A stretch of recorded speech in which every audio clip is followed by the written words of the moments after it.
Donc, le tir à l'arc, c'est un sport individuel qui se pratique au propre rythme de la personne. Puis c'est un agrément et le plaisir de le faire. Donc, ça fait partie d'une relaxation individuelle. Lors de l'initiation au tir à l'arc, nous, la première chose qu'on fait, on détermine l'œil dominant. En ayant l'œil dominant, il nous dit que vous allez pouvoir tirer avec une meilleure acuité. Si vous avez une bonne acuité, donc vous avez une meilleure vision, vous allez pouvoir performer un petit peu plus. Et ensuite de ça, on explique aux gens différentes étapes de procédure, comment s'adapter pour le tir à l'arc, les méthodes de tir. Et ensuite de ça, on se met sur la ligne de tir et on pratique dans le but de regrouper nos flèches et non de faire bullseye tout de suite. Donc, c'est le plaisir de s'amuser et de progresser tranquillement pas vite à votre propre rythme. Les seules difficultés qu'ils peuvent avoir, c'est être répétitif dans le mouvement. Donc, si on n'est pas répétitif, si on accentue un mouvement, disons que la pression de l'arc n'est pas la même, donc la flèche ne fera pas la même geste tout le temps. Donc, c'est important de faire une répétition. Donc, pour être répétitif, nous, on demande aux gens de se servir des positions naturelles qu'on a. Donc, on dit toujours que le naturel revient au galop. Donc, c'est la meilleure chose à faire, c'est de prendre ce style-là.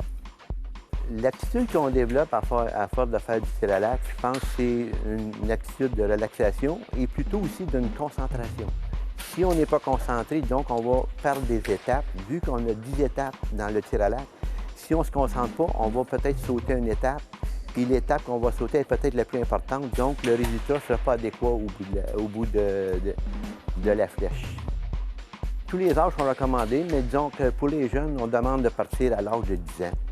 Pour la raison, c'est que les jeunes n'ont pas la longe voulue pour mettre de la puissance dans l'équipement. Donc, la flèche, elle ne voyage pas tellement rapidement. Donc, quand elle va arriver sur l'objectif, elle va peut-être piquer et tomber à terre. Donc, ça ne sera pas agréable pour l'enfant, puis il va se décourager. Donc, un petit peu plus âgé, ça fait 10 ans, fait que ça le fait moins choquer que la flèche rentre, puis il y a des résultats. Puis, pour qu'il y ait l'âge maximum, tant que vos muscles vont vous le permettre, puis que vous adorez tirer à l'arc, il n'y a pas de problème.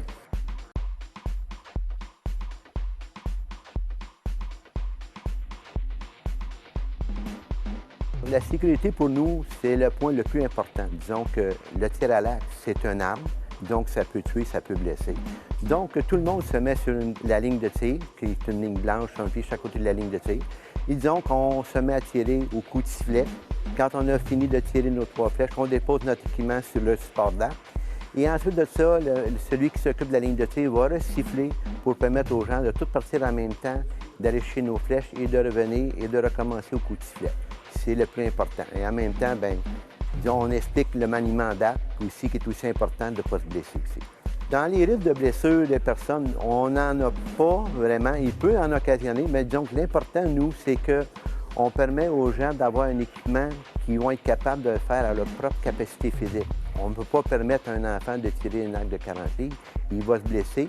Même une personne qui n'est pas capable va se blesser lui-ci, il va se faire des élongations.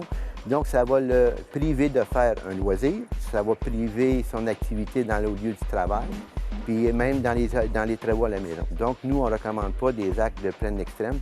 Si c'est pour le loisir et pour la chasse, disons qu'on va selon la capacité physique de chacun.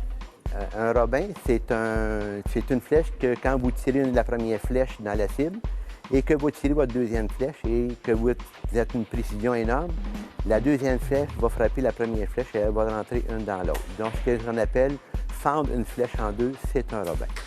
Nous, on donne des cours de tir à l'arc pour les initier au complet. Nous, on le fait au propre but de la personne. Il arrive à l'heure qu'il veut, il part à l'heure qu'il veut. Disons que ce n'est pas une obligation.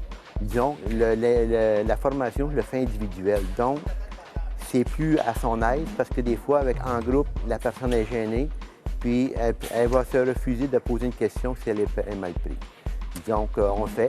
Donc, pour s'informer, on peut s'informer selon la Fédération du tir à l'arc du Québec. Nous, on est associés à cette fédération-là.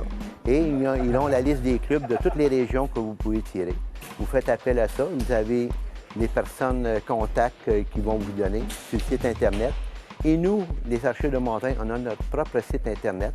Vous pouvez aller au www.archers-2-montagne.com et vous allez tomber sur notre site. Et même, nous avons fait des liens avec d'autres clubs et même avec la fédération. Et ça va être encore plus facile de rejoindre tout le monde.